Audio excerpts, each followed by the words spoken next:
the growth work that we do serves us, but it also serves our partners. So it's the same thing with emotional regulation. When we are regulated, it's a gift to our partner, and vice versa, right? There's a back and forth that happens.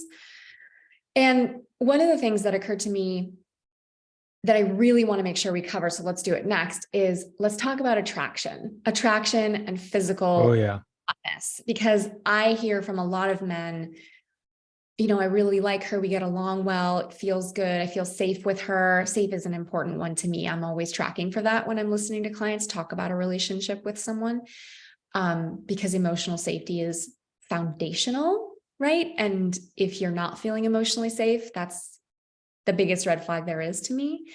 But for the men who do and do feel like this woman has a lot to offer, often it's, but like, is there someone that's like her, but also more attractive? Is there someone that's like her, but hotter? Could I trade up kind of thing? And it's a sort of, I don't know if I would say dark part of ourselves, but I guess I just want to normalize, if you're a man who's ever had those thoughts or feelings, there's nothing wrong with you. You're not a bad guy. And sometimes it's accompanied by shame, like, oh God, I shouldn't want that. Or I'm bad, or there's something wrong with me for wanting that. There's something wrong with you for wanting that. And there are a few points I think both of us want to make about this. I will start with this one.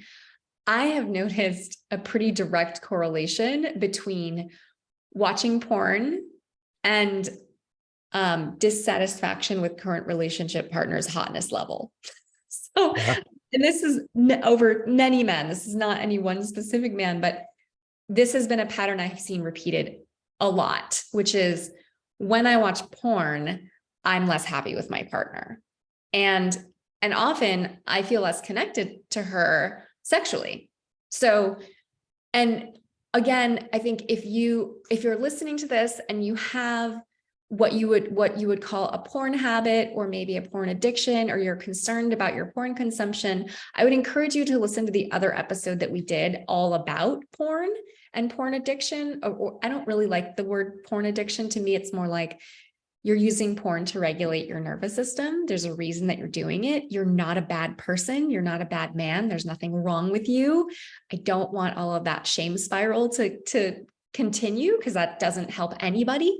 But if that does feel like you, I would encourage you to find that episode, and I'll drop it in the show notes. I'll make sure to include it in the show notes.